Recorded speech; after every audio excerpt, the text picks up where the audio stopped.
ఆ ఉత్తరం గుర్తుందా? అసెంబ్లీలో ఆడియో విజువల్ ప్రెజెంటేషన్ పార్లమెంట్ సంప్రదాయాలకు విరుద్ధం అన్నారు.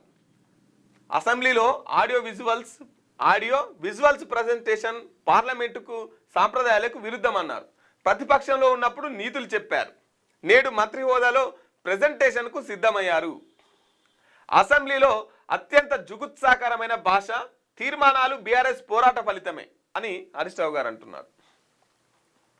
నాడు ప్రతిపక్షంలో ఉన్నప్పుడు స్పీకర్కు రాసిన ఉత్తరం గుర్తుందా అని మంత్రి ఉత్తమ్ కుమార్ రెడ్డిని అసెంబ్లీలో BRS deputy floor leader Harish Rao ప్రశ్నించారు.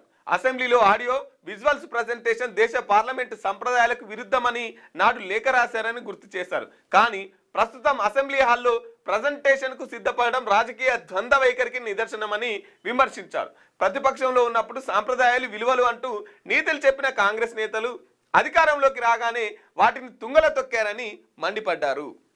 ఇక ఎప్పుడైతే పార్లమెంటులో వీళ్ళు ఏంటి ఆడియో తర్వాత విజువల్ ప్రజెంటేషన్ ఇట్లా చేయొద్దని చెప్పేసి మంత్రి అప్పుడు ఉత్తమ్ రాసిండు. ఇప్పుడేమో వీళ్ళే పీపీటీ చేద్దాం, మేము విజువల్స్ వేసి చూపిస్తాం, ఏంది కృష్ణ ఏంటి, తర్వాత గోదావరి ఏంటి, దీన్ని మేము విజువల్ వేసి చూపిస్తాం. అప్పుడేమో ఏంది ప్రతిపక్షంలో ఉన్నప్పుడు ఒక మాట, అధికార పక్షంకి రాగానే ఒక మాటన అని చెప్పేసి హరీష్ రావు గారు అయితే మాట్లాడుతున్నారు. ఈ మాట్లాడేదో అసెంబ్లీకి పోయి మాట్లాడితే బాగుంటుంది కదా, అసెంబ్లీలు ఉండాలి కదా. ఇప్పుడు ప్రజలు ప్రధాన ప్రతిపక్షంగా మిమ్మల్ని ఎన్నుకున్నారు కదా, మరి ప్రజల సమస్యల్ని, ప్రజల వాయిస్ని, ప్రజల కష్ట సుఖాల్ని మీరు అసెంబ్లీలో చర్చించాలి కదా. బైకాట్ ఎత్తిరి, యువతలకు ఒత్తిరి, ఇక ఆగినాయా మరి? ఇక ఉన్న బీజేపీ వాళ్ళు ఏమో నిద్రలు పోవట్టే, ఇక వాళ్ళ పని వాళ్ళు చేసుకోవట్టే.